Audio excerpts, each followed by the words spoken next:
Isolated, bleeding, and alone, he became his own patient, or he would die. The sound of the sea was deafening that night, a roar against the darkness. Lightning flashed, revealing a shattered hull clawing at the rocks. Waves pounded the wreck like fists. And somewhere, amid the chaos, a man, half drowned, half conscious, clung to life.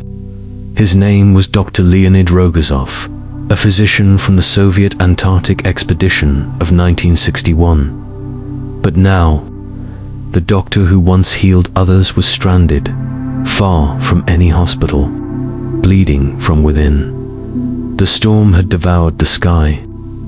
The ship, battered and breaking apart, tilted into its death throes. Leonid felt the cold water rising past his knees as he stumbled toward the deck. Every movement sent a burning pulse through his abdomen. Something was wrong, deeply wrong, inside him. He didn't yet know it, but his own appendix had turned against him. When the final crack split the ship, Leonid was thrown into the sea. Salt water filled his mouth, stung his eyes. He kicked, gasped, and surfaced just long enough to spot a faint outline land. Perhaps a small island, hidden beneath the storm. The human body isn't built to fight both the sea and pain, but survival isn't about strength. It's about refusal to quit. And Leonid refused. Hours later, dawn broke over a grey, indifferent horizon. The wreckage floated like bones on the surface. Leonid had dragged himself onto the sand, soaked and trembling, his breath ragged. The first light revealed an island devoid of movement. No smoke, no structures, just wind, rock, and the endless sigh of waves. He was alive, but utterly alone. He inspected his abdomen, swollen, tender. Every press brought a knife of pain. He knew the symptoms well.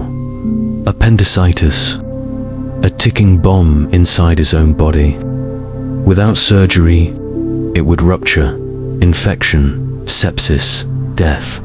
The irony burned through him. A surgeon trapped where no surgeon could reach him. Leonid gathered what little the sea had spared. A broken crate, a medical kit half flooded with salt water, and a few sterile tools, a scalpel, some gauze, forceps. Enough for one desperate act. But could a man truly operate on himself, in the wild, without anesthesia or aid? Could he cut into his own flesh and remain conscious? The wind howled as he looked out toward the endless ocean. He was thousands of miles from civilization, the nearest medical facility, weeks away. The infection? Maybe hours.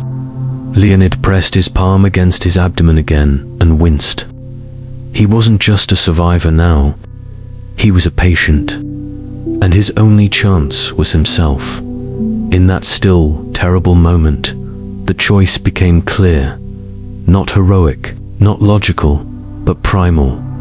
Either I become my own surgeon, or I die on this island.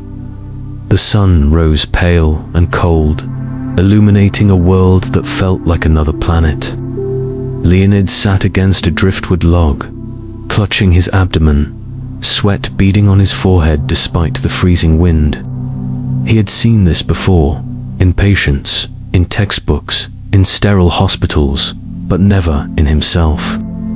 Every hour brought sharper pain, deeper nausea, and a fever that clouded his thoughts. The inflammation was spreading. He estimated no more than 36 hours before the appendix ruptured. He tried to steady his breathing. His hands, the same hands that had once saved countless lives in Leningrad, now trembled. He forced himself to recall the surgical steps, incision site, instrument setup, positioning, but the memory blurred through the haze of pain. There was no colleague to assist, no nurse to hand over a scalpel, no sterile lamp. only the unforgiving daylight, a cracked mirror, and his will to live. He scavenged what remained from the wreckage. Some antiseptic alcohol, a small surgical kit. His supplies were barely enough for a minor wound, let alone a full abdominal operation. Still, he laid them out in perfect order, the muscle memory of a doctor taking over even as his body faltered. The discipline gave him calm. He whispered to himself, "Preparation is survival."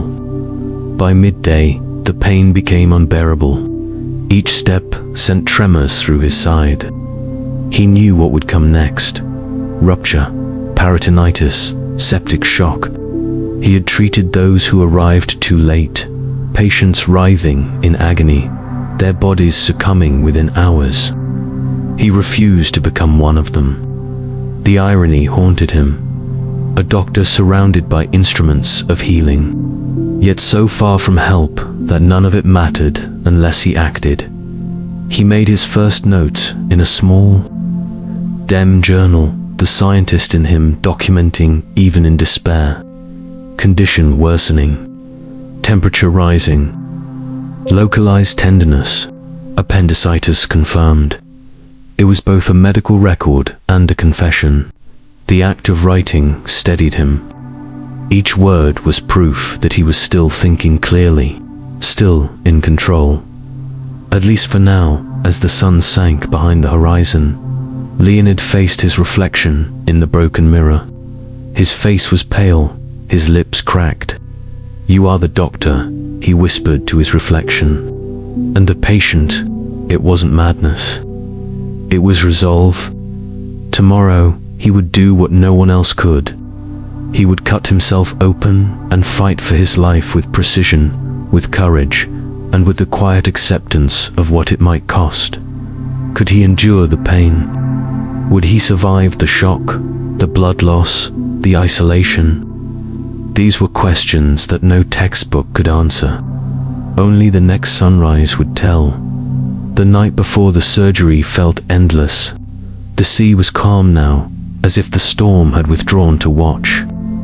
The stars glimmered coldly above him, distant, indifferent witnesses to his suffering. Leonid lay curled on the sand, clutching his abdomen as waves whispered across the shore. The pain had settled into something sharp, rhythmic, like a heartbeat under his skin. Each pulse reminded him of what waited inside the inflamed organ, ready to burst. He drifted between feverish dreams and brief moments of clarity. In the dreams, he was back in Leningrad, walking through the quiet hospital corridors, hearing the faint echo of his colleagues' voices. In one vision, a patient looked up at him and asked, "Doctor, can you save yourself?" He woke in a cold sweat. His body answered before his mind could. "I have to." When dawn approached, Leonid gathered his tools one last time. He cleaned them with the remaining alcohol, scrubbing until his trembling fingers went numb. His body ached, but his mind sharpened with each task. The ritual of preparation gave him strength. Even stranded and broken, he was still a doctor. Still, a man who believed in order against chaos. He prepared an area inside a fragment of the ship's cabin that had washed ashore a small makeshift shelter. Using bits of cloth, he covered the rough wood to create a semblance of a sterile surface. He boiled some seawater, hoping to sterilize the gauze. It was crude, but necessity leaves no room for perfection. Every detail mattered now. Infection would mean death, even if the surgery succeeded. As daylight filtered through the gaps in the wreckage, Leonid sat still, breathing deeply, memorizing every motion he would need to make. His plan was simple but excruciatingly risky. He would administer a local anesthetic Novocaine and perform the operation by mirror, using touch to guide where sight failed. A single mistake could puncture his intestines or sever an artery. His hands could not shake. his mind could not falter. Outside, the wind had softened. The ocean's rhythm became a cruel metronome to his thoughts. Each wave, each crash was a reminder. Time is running out. The pain deepened. The appendix was near rupture. There was no room left for hesitation. Leonid looked once more at the horizon, a line between life and death, and then down at his trembling hands. "Tomorrow," he whispered, "the doctor operates." The words hung in the still air like a prayer. He didn't know if he'd live to see another sunrise. But one thing was certain: if he died, it would be as a man who fought for his own life, one incision at a time. The morning was eerily quiet. No wind, no birds, just the slow crash of waves on the rocks. Leonid's breath fogged in the cold air as he sat shirtless in his makeshift cabin. The tools laid before him like instruments of fate. A scalpel, forceps, gauze, a syringe filled with Novocaine. Each item shimmered faintly in the dim light. Ordinary things now carrying the weight of his life. He pressed a trembling hand to his abdomen. The swelling was pronounced now, the pain relentless. "It's time," he whispered. His voice sounded distant, as if coming from someone else. He injected the Novocaine carefully into his right lower abdomen, knowing it wouldn't stop all the pain, just dull it. He tested his instruments once more, feeling the steel between his fingers. Then, with one long, steadying breath, he began. The first cut was shallow, a thin red line blooming across his skin. His jaw clenched, but he didn't scream. His breathing quickened as he deepened the incision, layer by layer, through skin, fat, and muscle. His world narrowed to the sharp edge of the scalpel and the heat of his own blood. He could feel his pulse pounding in his ears, his mind balancing between surgical precision and the raw instinct to stop.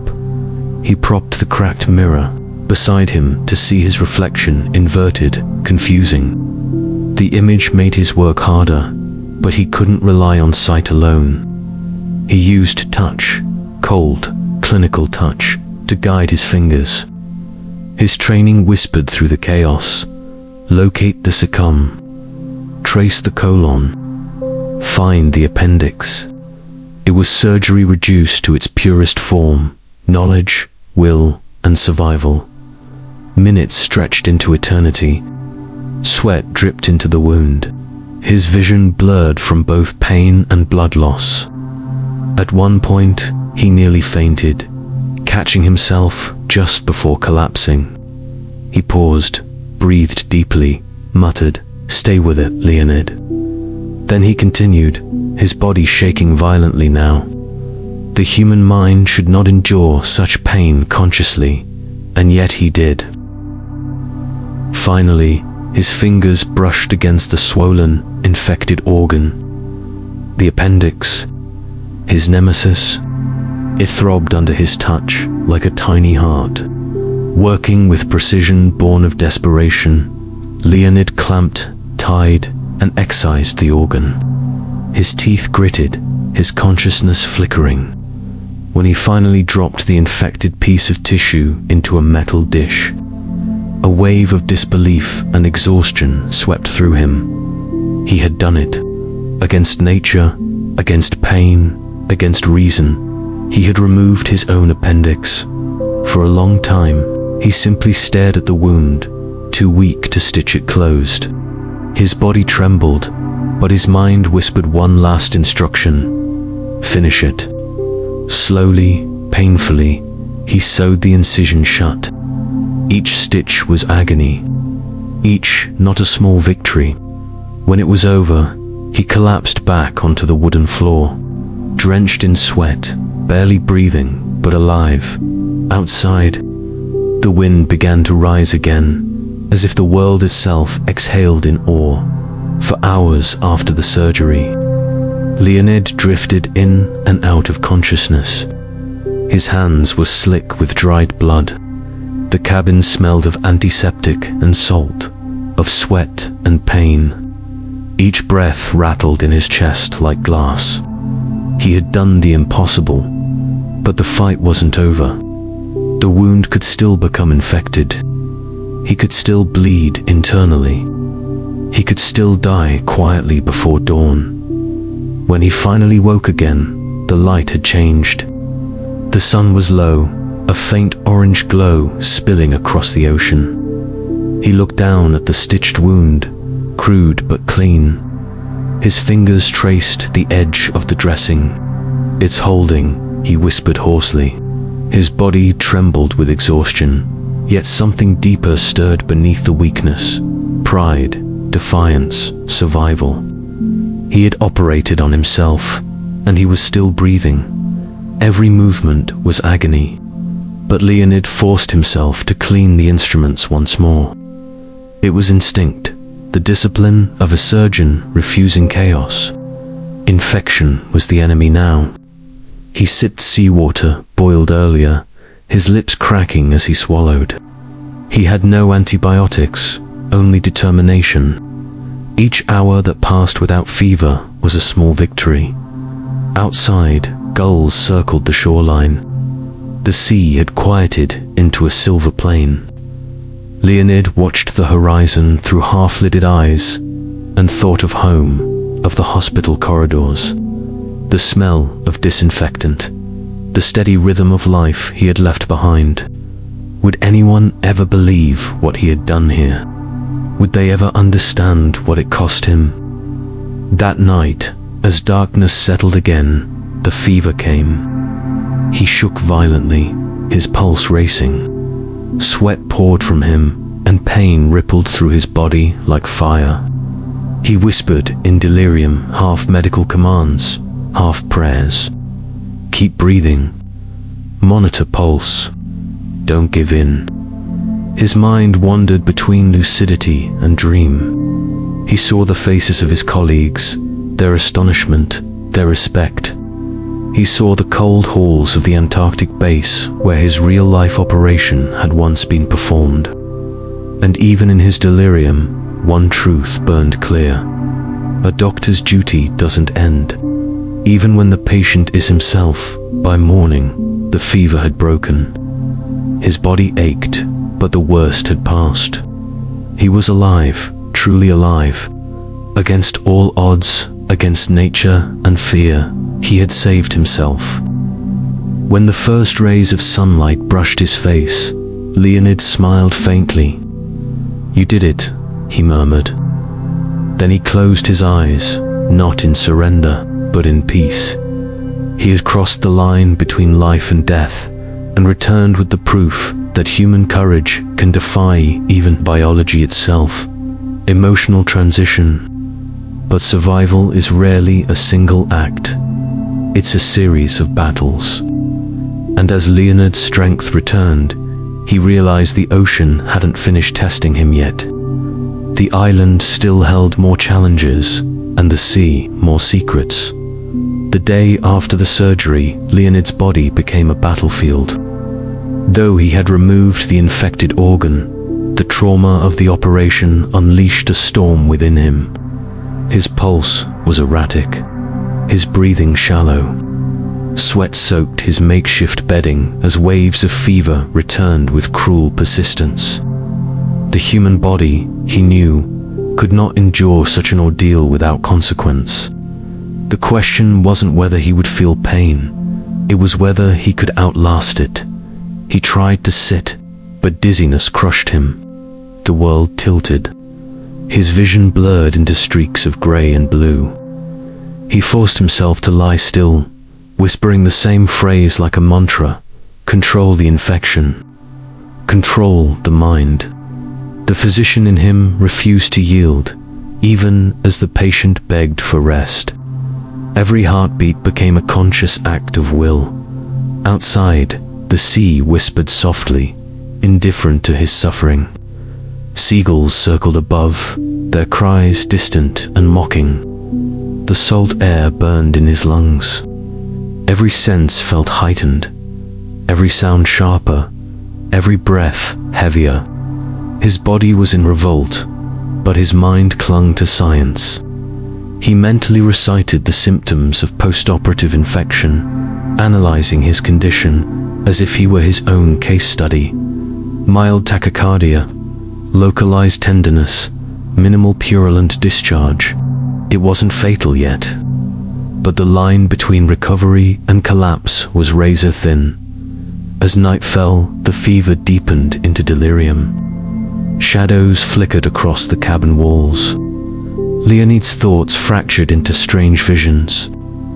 He saw his old mentor in Leningrad, a stern, kind man, saying, "The body can heal itself, Leonid, but only if the will commands it." He clung to those words. Even hallucinations, he realized, could be reminders of strength at some point in the night. His mind drifted to the irony of his existence. A healer reduced to a single patient, stranded between science and faith. Was this punishment, fate, or simply the purest test of what it means to survive? He didn't have answers, only pain and the relentless throb of his stitched wound. By dawn, the fever began to break again. He blinked at the soft light filtering through the cracks in the walls. The sea was calm once more, as if acknowledging his endurance. He touched his abdomen, swollen, tender, but intact. The dressing was soaked, but the stitches had held. He smiled weakly. "Not yet," he muttered. "You don't get to take me yet." The body was fighting back, yes, but so was he. Days passed, though Leonid lost track of how many. Time no longer moved in hours, but in pulses of pain and waves of exhaustion. The fever had weakened him, leaving him frail and hollow-eyed. Every breath hurt. Every movement tugged at the stitches that now marked his abdomen like a battle scar. A red, angry line against pale, trembling flesh. It was both a wound and a victory mark. The doctor had survived his own knife. He tried to speak aloud, sometimes, just to hear a voice. The silence was heavier than the pain. It pressed against his thoughts, turning minutes into eternities. "You're alive," he would whisper. "You're still here." His voice cracked in the still air, swallowed by the vastness around him. The isolation was beginning to carve into his mind, deeper than any scalpel could reach. His body, though frail, was slowly healing. The incision site oozed slightly, but the inflammation seemed to be fading. He cleaned it daily with alcohol, wincing each time. Infection was still a predator stalking in the dark, but for now, he was one step ahead. He began to eat again, fragments of ship rations, a few dried biscuits, and water collected from the rain. His strength returned drop by drop, heartbeat by heartbeat, when he could finally stand again.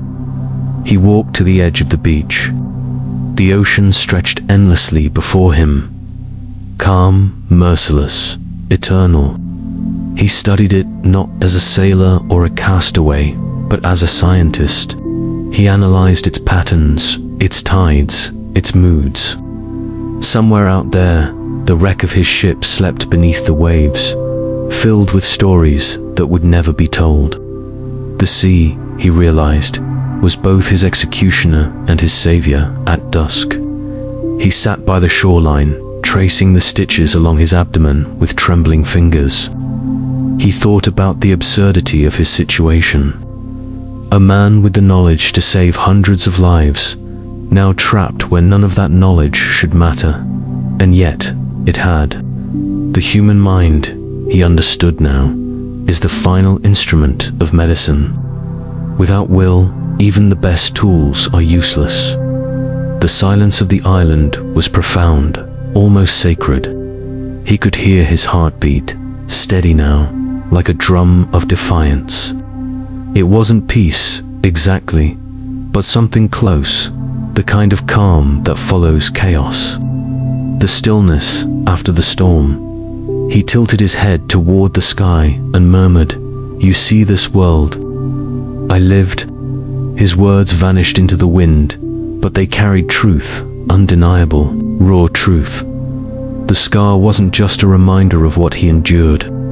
It was proof of the impossible, that even in the loneliest corner of the earth, a man's will could outmatch death itself. The body was healing, but the mind, that was another battle entirely. Days blended into one another, stitched together by the same rhythms. The whisper of the waves, the cry of distant seabirds, the hiss of the wind through broken planks. Leonid found himself counting them unconsciously, tracing patterns in sound and silence, just to stay anchored in reality. The fever had gone, but solitude began to whisper its own madness. He had spent weeks of his life surrounded by the noise of hospitals, the clatter of instruments, the urgency of footsteps, the pulse of human voices. Now there was nothing but the sea and the echo of his own breath. He started talking to himself more often, not from delusion, but from instinct. Human minds are not built for endless quiet. "You're improving," he'd murmur, checking his pulse. "No infection. Keep moving. Keep thinking." One evening, he stumbled upon a fragment of the ship's logbook, buried in wet sand. The ink had blurred, but a few words were still legible. Coordinates, weather notes, and the name of their vessel, Obi. He traced the letters with his fingertip. The ship that had carried him across the world, now a grave beneath the waves. The discovery ignited a flicker of emotion, grief, gratitude, and an ache for connection. Someone, somewhere, would notice Obi was missing, but when? Would the world even remember the man who saved himself only to vanish on a nameless island? At sunset, Leonid lit a small fire using driftwood and scraps of cloth. The smoke rose into the sky, thin and wavering. A signal, or perhaps just a message to the universe that he still existed. "You are not gone," he told himself quietly. "You are waiting to be found." As night fell, the loneliness thickened. The sea glowed faintly under the moon, a liquid mirror reflecting his exhaustion. He stared into it and felt both awe and insignificance. The ocean didn't care if he lived or died. It had swallowed thousands before him and would swallow thousands more. And yet, he realized that indifference was freeing.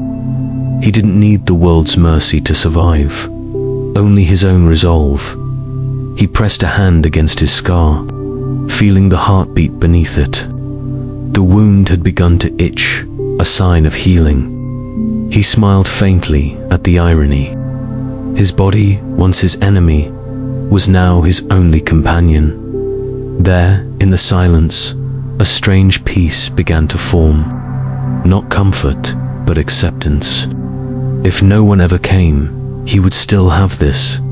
The proof that a man can conquer fear, pain, and isolation by sheer force of will by the 10th day. Leonid's strength had begun to return in earnest. He could stand without dizziness now, even walk the perimeter of the island. The wound had closed into a tight pink line, still sore but clean. Nature, he thought, was merciless, but also magnificent, a system that rewarded those who fought hardest to stay within it. Yet survival alone wasn't enough anymore. He needed rescue.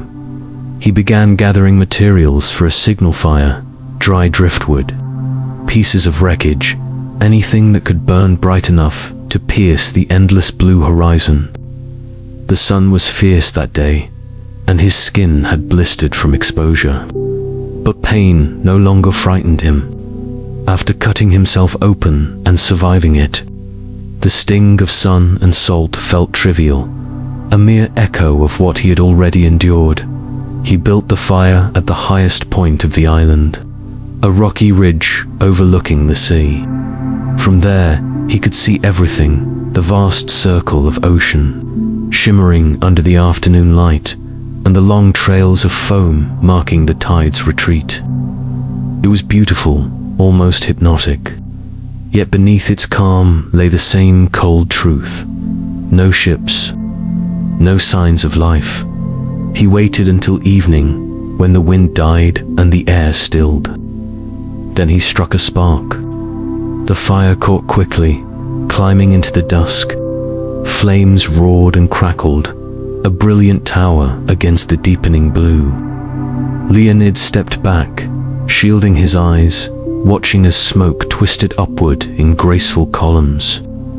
"See me," he whispered to the horizon. "Someone. See me," but the sea remained silent. Days passed, and he kept the fire burning, feeding it whenever the wind changed. Each night he scanned the darkness for any hint of light. A ship's lantern, a passing plane, but saw nothing. Hope, like the tide, began to ebb and flow within him. Some mornings, he woke with fierce determination. Other nights, he sat by the embers, staring blankly into the void, wondering if the world had already written him off as dead.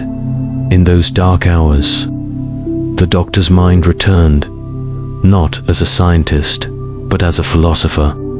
He began to understand survival not as the absence of death, but as the endurance of meaning. To live, he murmured one night, is to matter, even when no one sees you. The words comforted him, if only a little. Then one morning, just as the sun rose, he saw something, a shadow on the horizon. Faint, distant, but real. He blinked, rubbed his eyes, heart pounding. Was it a cloud? A trick of light? Or a vessel? The shape lingered, steady and slow-moving, for the first time in weeks. Leonid felt his pulse quicken with something new. Not fear, not pain, but hope. At first, Leonid didn't trust what he saw. His mind had played tricks on him before, phantom ships shimmering in the distance, mirages born from hunger and exhaustion. But this shadow didn't fade. It grew clearer as the sun climbed higher, the faint outline of a vessel cutting across the water. He blinked hard, his heart hammering. "It's real," he whispered. "It's real." Adrenaline surged through his weakened body. He scrambled down the rocky slope toward his signal fire. The logs had burned to ash overnight, but embers still glowed faintly beneath the grey dust. He dropped to his knees, blowing on them with trembling breaths until a faint orange pulse returned. Then he added dry grass, strips of cloth, anything that would catch.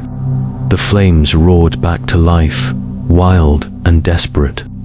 Smoke billowed skyward, thick, black, unmistakable. Come on, see it," he shouted, his voice cracking in the salty air. Minutes passed. No change. The ship's course seemed steady, too steady. Maybe it was too far. Maybe they couldn't see the smoke against the morning glare. Panic clawed at his throat. He tore open one of his few remaining rations, spilling oil onto the fire. Flames exploded upward in a violent burst, sending a pillar of smoke spiraling into the sky. Then movement. The ship shifted slightly, turning toward the island. Leonid froze, barely daring to breathe. "They saw it," he whispered. "They saw me." The minutes that followed felt endless. The vessel crept closer, the details sharpening, a white hull weathered by the sea. A trawler perhaps, or a research ship. He waved both arms frantically, stumbling to the shore, shouting hoarsely into the wind. "Here, here." His voice was weak, but his determination was thunder at last. A faint sound carried over the water, the echo of an engine cutting power, followed by shouts in Russian. his knees gave out. He fell onto the sand, laughing and sobbing all at once. The world, which had been silent for so long, was speaking to him again. Humanity had returned. When the rescue team finally reached the shore, they found him slumped near the fire, gaunt and sunburned, but smiling. His hands were raw, his scar bright under the morning light. The doctor who had saved himself looked up at his rescuers and said, with quiet pride, "You're late." They lifted him gently, their faces a mix of awe and disbelief. One man stared at the stitched wound across Leonid's abdomen and murmured, "You did this yourself." Leonid nodded faintly. "Had no choice," he said. The patient was dying. The ship carried him away from the island that had almost become his grave. As it faded into the distance, the fire on the ridge burned one last time, not a plea for rescue, but a signal of triumph. He had entered the sea as a doctor. He left it as legend, emotional transition. But though Leonid's ordeal seemed over, the scars he carried, both on his body and in his mind, would follow him into the world that had forgotten his kind of courage. The true test of survival, he would soon learn, doesn't end with rescue. It begins when you return to life. When Leonid stepped back onto solid ground, it felt unreal. The dock beneath his feet was a different world, structured, loud, full of motion. Sailors shouted, ropes creaked, gulls screamed overhead. After weeks of silence, the noise was overwhelming. He had lived so long with the ocean's indifferent rhythm that the clamor of civilization struck him like a thunderclap. He was home, yet somehow no longer part of it. The men who rescued him treated him like both miracle and mystery. They'd heard his story that a shipwrecked doctor had performed surgery on himself to survive, but none could truly believe it. He was examined immediately, his wound cleaned and dressed by professionals. When one medic removed the bandage, he froze. "These stitches," he murmured, "they're surgical." Perfect alignment. Leonid managed a faint smile. "Old habits," he said. The journey back to Leningrad felt longer than the voyage that had stranded him. His body healed, but his mind stayed adrift. Every sound reminded him of the sea, every flickering light of the storm that had nearly consumed him. He dreamed of the knife in his hand, the smell of salt and blood, the sound of his own voice saying, "Cut deeper." He woke from those dreams with a start, heart pounding, palm pressed against his abdomen. The scar was there, proof that it hadn't been a nightmare. When his ship docked at the harbor, a small crowd waited, colleagues, government officials, reporters. Cameras flashed.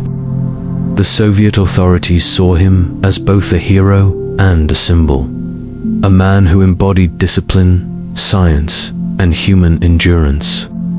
They asked him to recount every detail, every second of his ordeal. He spoke calmly, clinically, as if presenting a medical paper, but inside, each memory reopened the wound. At a formal reception, a superior praised him publicly. Dr. Rogozov represents the strength of Soviet medicine and the indomitable human spirit, the man declared. Applause followed, but Leonid barely heard it. He felt detached, as though the version of himself they celebrated was someone else entirely. A man who had died on that island, leaving behind only this scarred survivor in his place. Later that night, alone in his quarters, Leonid sat by the window, staring at the reflection of his face in the glass.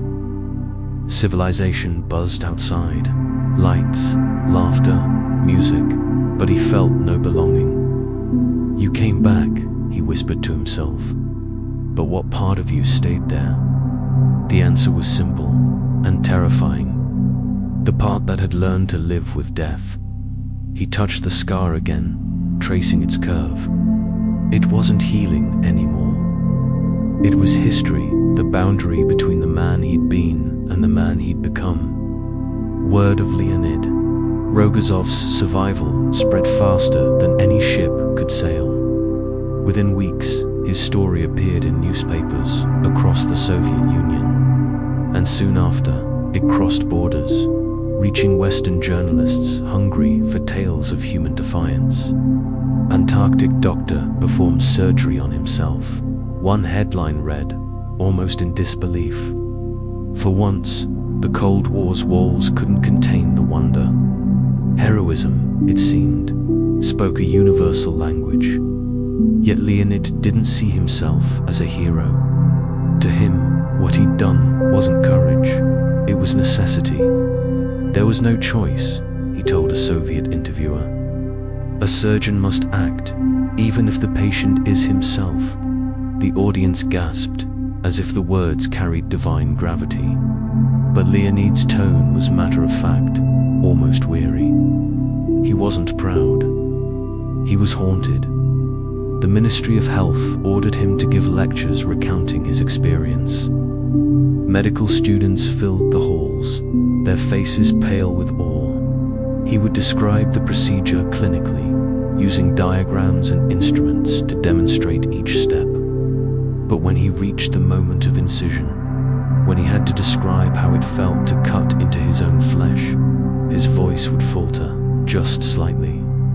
That hesitation told more truth than any words could.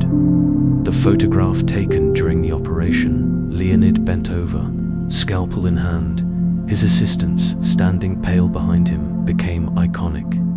It was printed in textbooks, displayed in exhibits, even used as propaganda to symbolize Soviet endurance. For Leonid, it was unbearable. That frozen moment captured not triumph, but terror. Every time he saw it, he remembered the metallic smell of his own blood and the chilling silence. Between heartbeats, some said he should have been proud. Others whispered that he had gone too far, that no man should cross that line between healer and subject. But Leonid didn't argue. He knew that survival isn't about glory. It's about the quiet, desperate will to live. And the cost of that decision often lingers long after the wound heals. He returned to work, resumed surgeries, and continued saving lives. Yet something had changed. His hands were steady as ever, but his eyes carried the knowledge of pain in a way no textbook could teach. Every incision he made afterward came with reverence, because he knew, more than anyone, what it meant to be on the table. Sometimes, in quiet moments between operations, he would catch his reflection in the surgical glass, the same determined gaze, but older, heavier. He'd think of that island, the howling wind outside, and the trembling scalpel in his hand. And he'd wonder, had he conquered death, or just made peace with it? As the years passed, the myth of Leonid Rogozov grew larger than the man himself. To the world, he was the embodiment of Soviet resilience, a doctor so devoted to his duty that he'd sliced into his own flesh to save his life. His name became a symbol, his photograph a lesson, his act a story repeated in classrooms and military halls. But the man beneath the legend lived quietly, almost invisibly, burdened by the very thing that made him famous. Leonid never spoke much about the surgery after the initial interviews. When journalists asked, he would politely deflect. "That day is behind me," he'd say, eyes distant. Even his family rarely heard him mention it. To them, he was simply a father and husband, a man who rose early, drank his tea strong, and spent long hours at the hospital. Yet sometimes, when the evening shadows grew long, they'd find him sitting alone, staring at his hands as if remembering something only he could feel. Inside, he carried a paradox. The world saw him as fearless, but he knew fear more intimately than anyone. He had lived inside it, breathed it, cut through it. The act that had saved him had also changed him, made him realize how fragile, yet how powerful a human being could be. That knowledge didn't make him proud. It made him humble. At the hospital, younger doctors revered him. They called him the man who defied death. Students approached him shyly, asking for advice, eager to touch the hand that had performed the impossible. Leonid always smiled, but there was a melancholy behind it. Medicine is not about miracles, he would tell them softly. It's about preparation and knowing when courage is your last tool. He often walked alone through the corridors late at night, long after the other doctors had gone home. The rhythmic hum of machines, the faint scent of antiseptic, the quiet beeping of heart monitors, these were his symphony now. Every sound reminded him that life is a fragile rhythm, easily broken, painfully restored. In those solitary walks, he found a strange peace. He no longer feared death. He had faced it and seen its face, his own reflection staring back from a bloodied surgical mirror.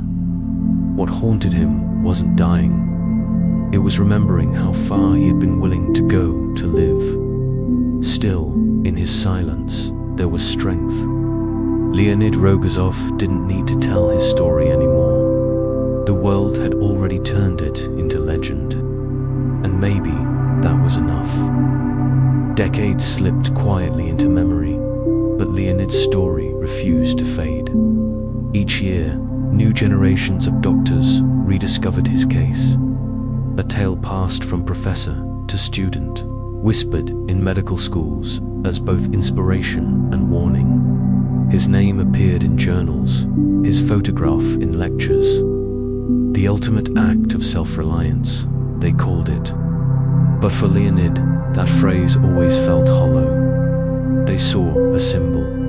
He remembered the pain. In private, he kept the tools from that fateful night, the scalpel, the mirror, the gloves stained faintly by time. He never displayed them, never spoke of them, but he could not bring himself to throw them away.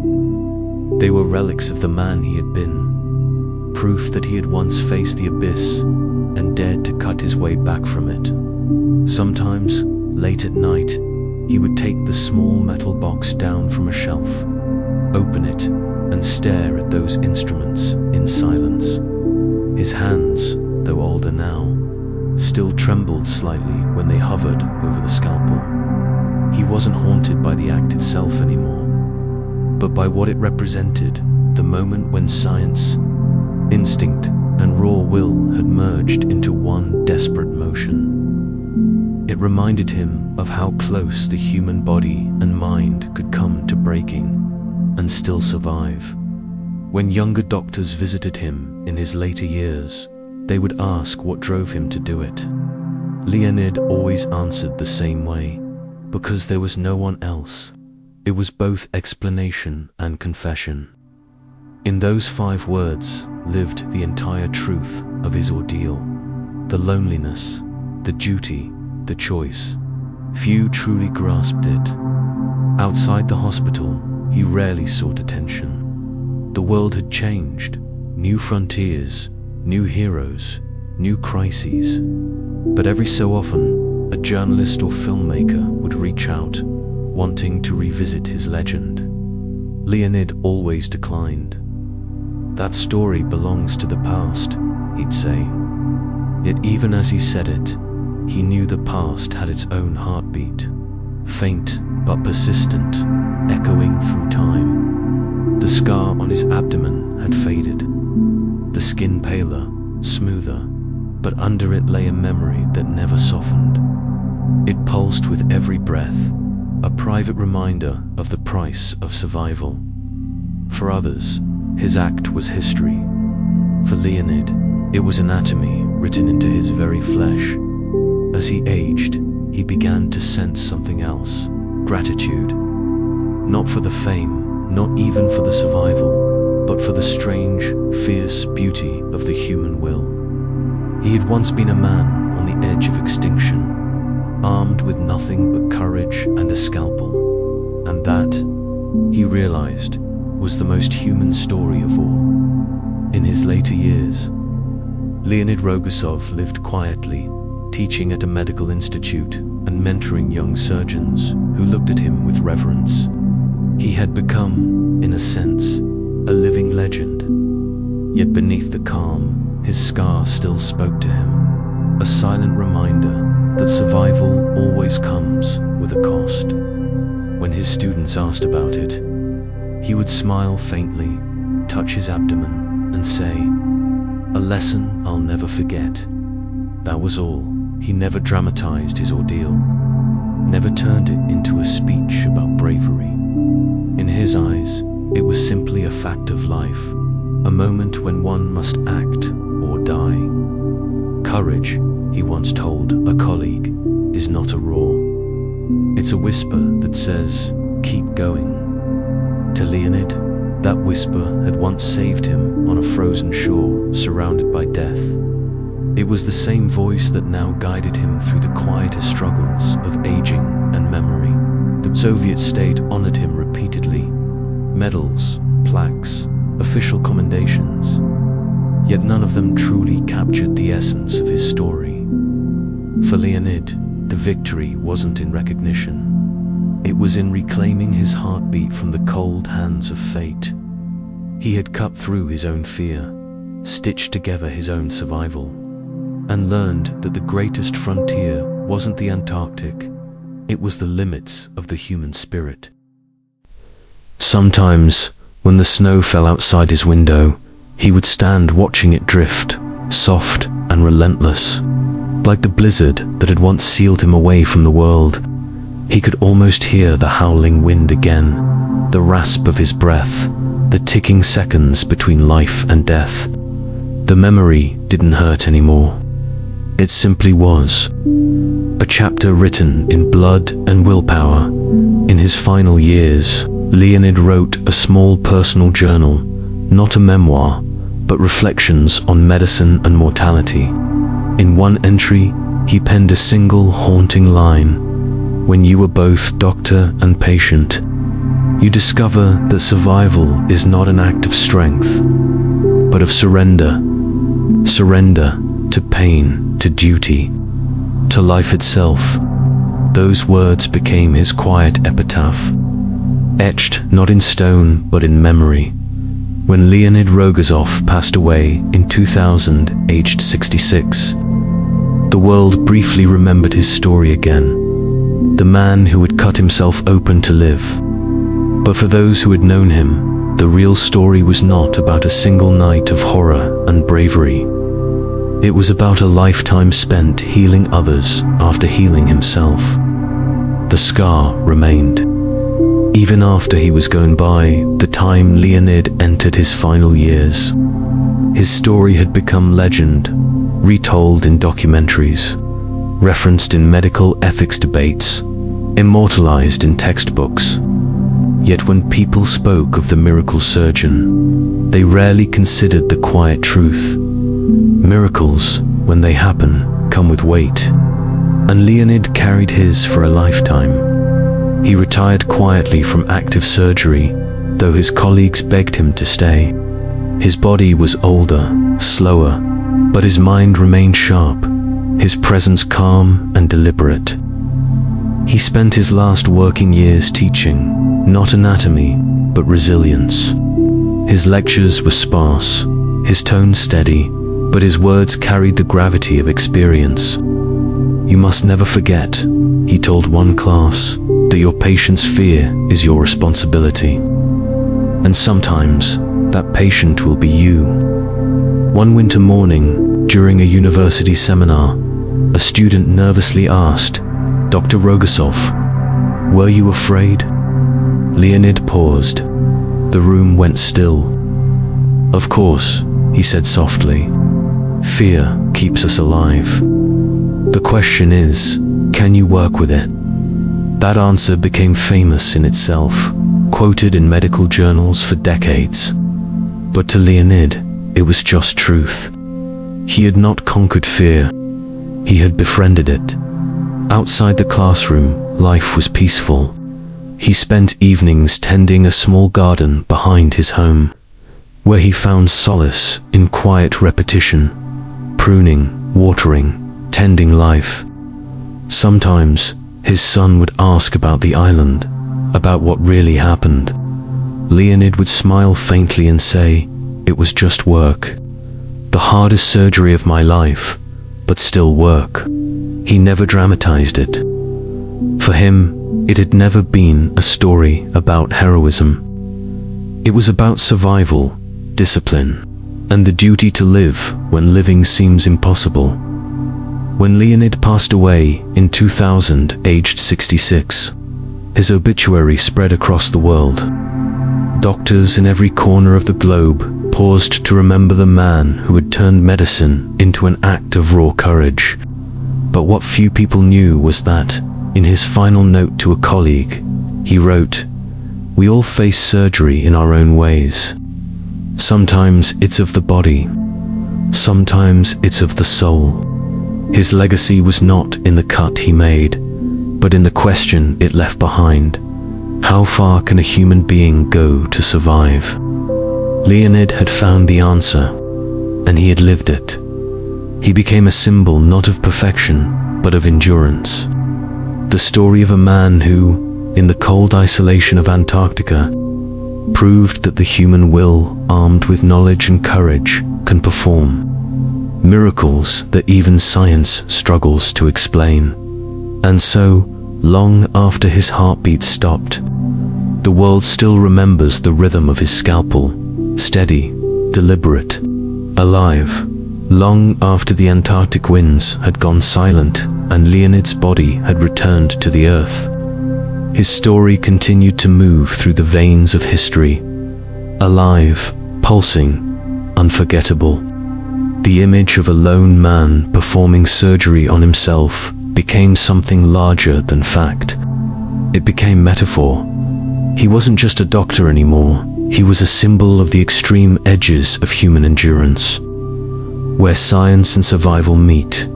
In Soviet medical schools, his case was taught not as legend, but as anatomy, a practical study of physiology, surgical technique, and psychological resilience. Dr. Rogozov's case demonstrates the body's capacity for precision under duress, one professor would say. Yet beneath the clinical tone, students always felt something deeper. Because no amount of training, no sterile lecture hall, could replicate what Leonid had faced in that freezing hut at the edge of the world, outside the Soviet Union. His story was adopted by the global medical community as a universal parable. Western doctors spoke of him in journals and ethics discussions. Could anyone else have done what he did? Should anyone? Was his choice heroic or reckless? The debates themselves revealed the story's power. It forced people to confront the limits of their own courage. Psychologists studied his mental state, the calm he maintained, the control he exhibited while cutting into his own flesh. He must have dissociated, some argued. He became both surgeon and patient in two minds. Others disagreed. He transcended fear through focus, they said. But the truth was simpler.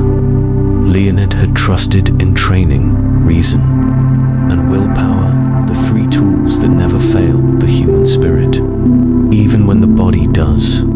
The Antarctic base where it happened, Novolazarevsky station, eventually turned his surgical hut into a quiet memorial. Visitors who ventured there described the place as almost sacred. The old chair where he sat, the mirror propped at his side, the table scarred by metal and time. Every object still whispered a fragment of his breath, a trace of the night when medicine met madness and survival won. In a way, Leonid never left Antarctica. His spirit remained frozen in that room, the air still heavy with salt, antiseptic, and courage. And perhaps that's why the story still feels so alive today. Because what he did wasn't just an act of science. It was an act of defiance. A declaration that even in the most desolate corners of the world, a single human heart can fight back. What happens inside a mind that chooses to cut itself open? That question has haunted psychologists and neuroscientists for decades. Leonid Rogozov's self-surgery wasn't only a medical event, it was a psychological phenomenon. A glimpse into the raw mechanics of survival. Under unbearable stress, most people freeze, faint, or flee. Leonid, instead, became surgical, both literally and mentally. Experts later analyzed his writings and diary entries. Before the operation, he had noted feelings of dread and dizziness. Yet once he made the decision to operate, those emotions quieted. It was as though the act of choosing gave him control again. Decision replaces despair, one modern psychologist explained while studying his notes. Once he acted, fear had no place left to live. Leonid's case became central to what's now called autonomic resilience, the body's ability to override panic through purpose. It's the same principle that helps soldiers fight through injury or climbers continue despite frostbite. But Leonid's situation was different. There was no adrenaline-fueled battle, no audience, no chance of rescue, just silence, cold, and the ticking of his own pulse. Every cut he made was a conversation with death, and somehow he spoke calmly. Some say that isolation sharpened his focus. The Antarctic's emptiness stripped away everything that didn't matter. In that frozen landscape, the mind either fractures or clarifies. Leonid's mind chose clarity. Each movement of his hand was not an act of courage, but of precision, a doctor doing what doctors do, refusing chaos the final word. In later interviews, he described his mindset as mechanical calm. He didn't think of fear or pain, only procedure. He detached from the body before him, as though the man on the table wasn't him, but another patient in need of help. This mental split, psychologists believe, saved his life. He became both observer and subject, mind and muscle separated by necessity. Modern medicine still uses his case to teach one unshakable truth. Fear cannot be eliminated, but it can be mastered. Leonid never erased his fear. He redirected it. Every breath, every motion was fueled not by heroism, but by discipline. And in that balance between instinct and intellect lies the essence of survival itself. Perhaps that's what made his act so human. He wasn't a superhero. He was terrified, and he did it anyway. Decades after Leonid's death, medical students still sit in dark lecture halls watching the grainy black and white photo. A man bent over his abdomen, scalpel in hand, eyes focused in the dim light of a generator. Professors pause before explaining it, because what it represents can't be taught through anatomy alone. It's not just about the body. It's about what a human being is capable of when stripped of everything but knowledge and will. Doctors study Leonid's case not only for its surgical precision, but for its humanity. They see in him a lesson that transcends medicine, that expertise without courage is powerless, and courage without preparation is reckless. Leonid embodied the razor's edge between the two, the place where discipline meets desperation. In today's hospitals, technology fills every room. Monitors hum, scanners glow, AI predicts.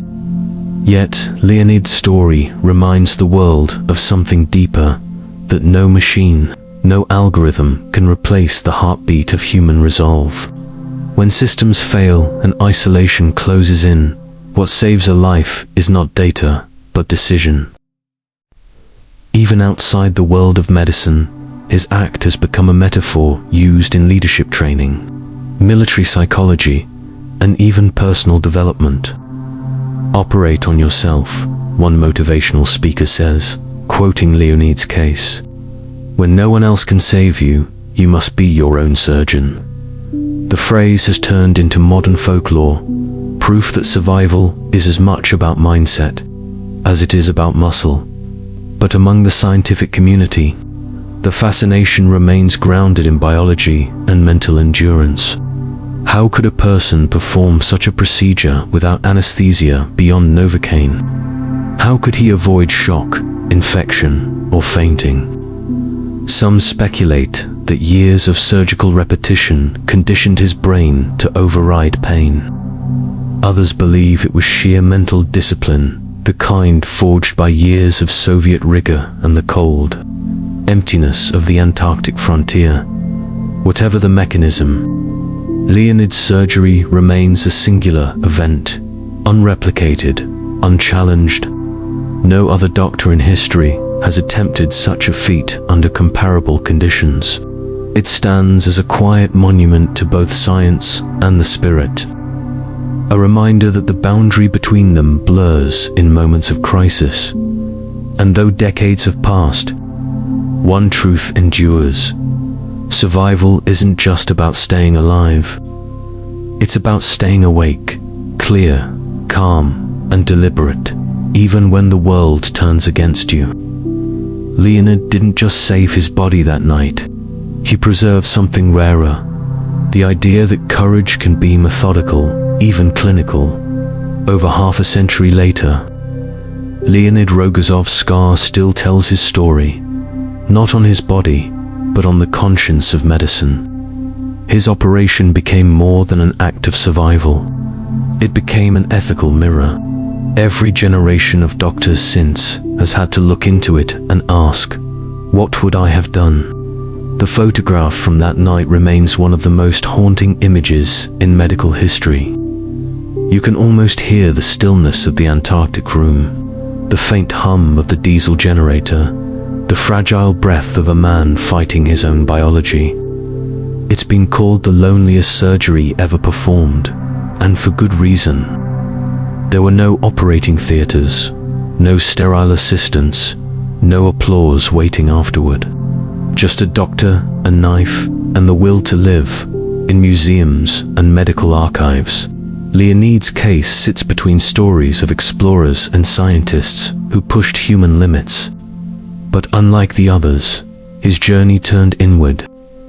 He didn't conquer a mountain or discover a new species. He conquered himself. And in doing so, he proved that exploration isn't always outward. Sometimes, it's through the borders of pain and consciousness.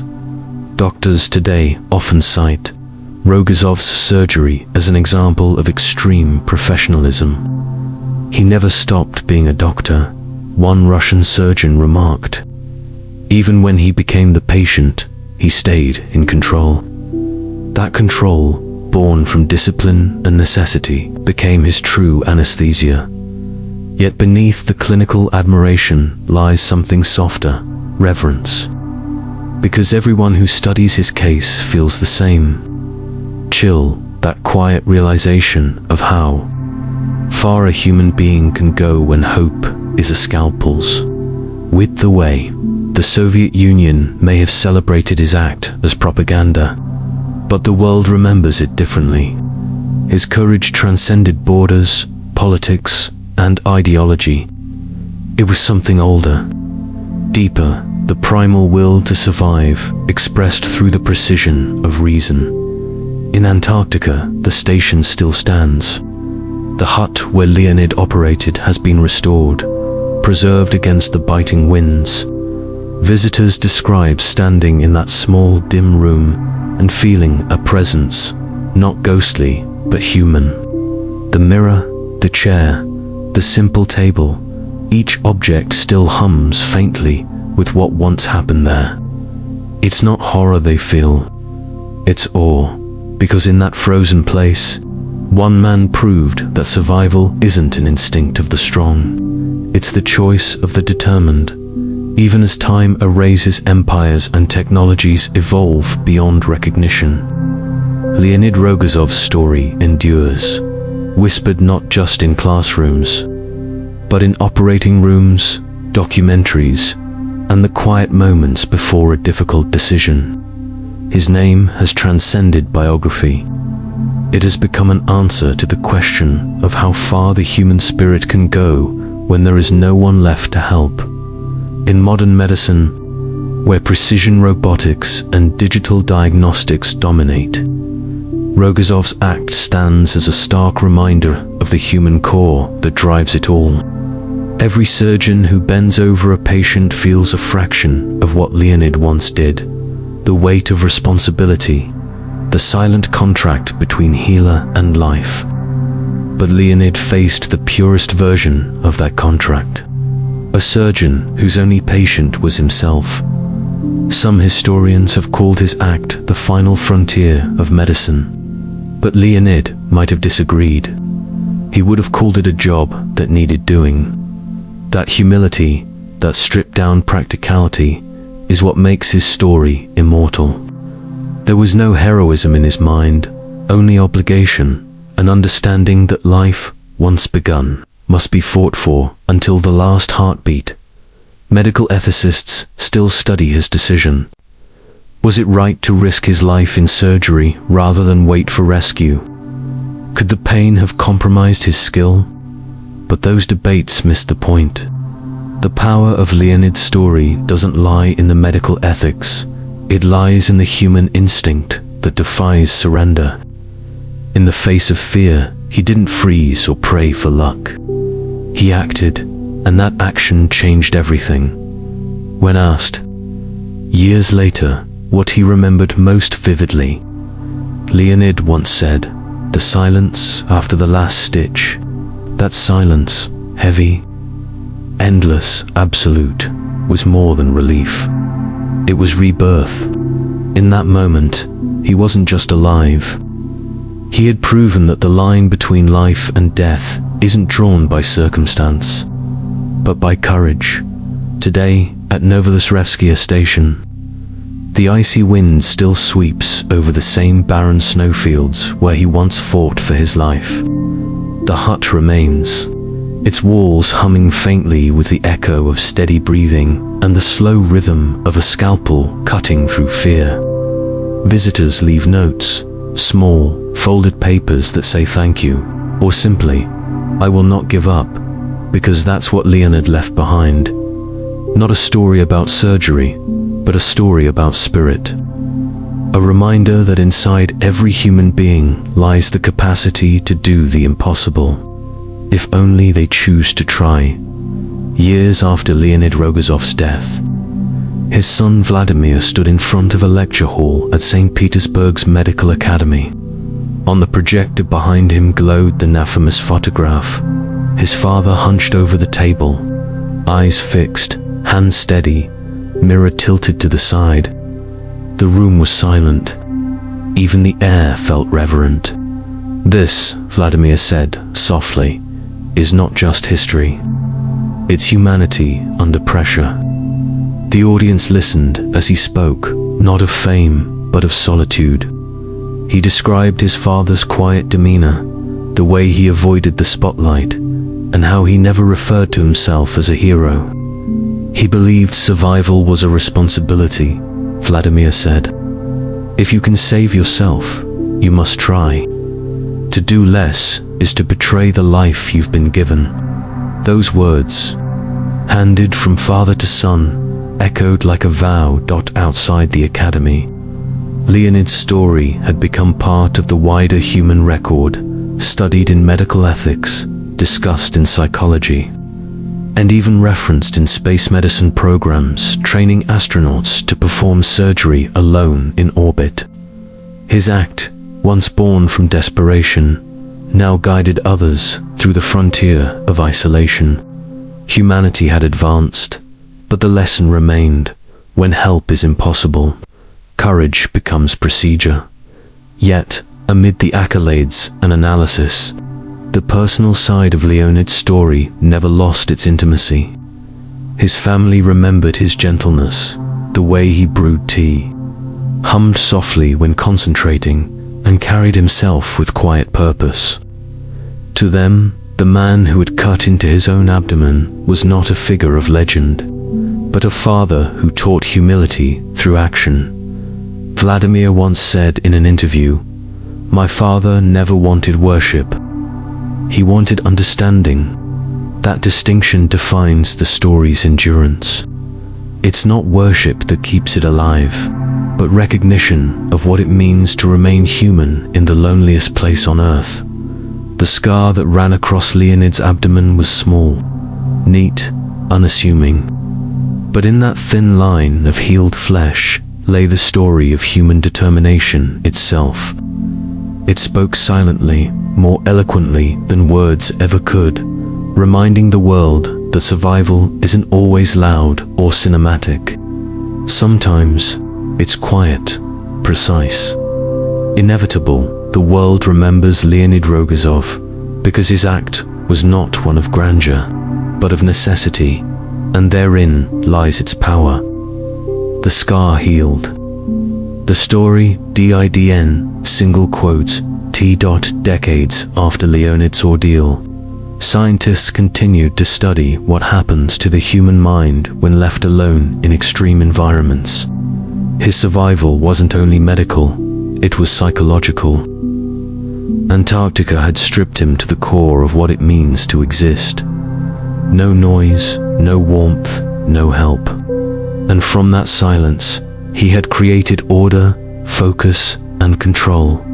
His journals revealed glimpses into that mindset. "Fear is natural," he wrote, "but it must not command.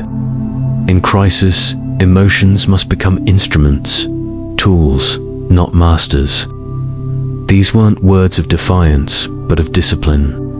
Each sentence carried the weight of someone who'd faced death not once, but second by second, heartbeat by heartbeat. He never dramatized it. He simply described, clinically, humbly, how one endures when the world ends around you. Modern survival psychology often references the Rogozov state, a term coined by researchers describing the mental balance between panic and precision. It's the point where instinct and intellect merge, where emotion doesn't vanish but transforms into control. For astronauts, submariners, and polar explorers, this principle became training doctrine. When all systems fail, your mind becomes the last instrument of survival. It's ironic, perhaps, that a man who had been so alone became a teacher for those who would venture farther into isolation than he could ever imagine. His story reached NASA, the International Space Station, and deep-sea research labs. Everywhere isolation threatened to break the human spirit, Rogozov's example whispered otherwise. "It can be done," he once wrote, near the end of his life. "A human being is stronger than he believes, but only if he believes it before he must prove it." That line, stark, simple, became the closing quote in medical textbooks about his case, and it remains true for anyone facing a private storm, whether in Antarctica or in the quiet, invisible battles of everyday life. The lesson was never about surgery. It was about stillness, the kind that lets courage bloom where fear should have lived.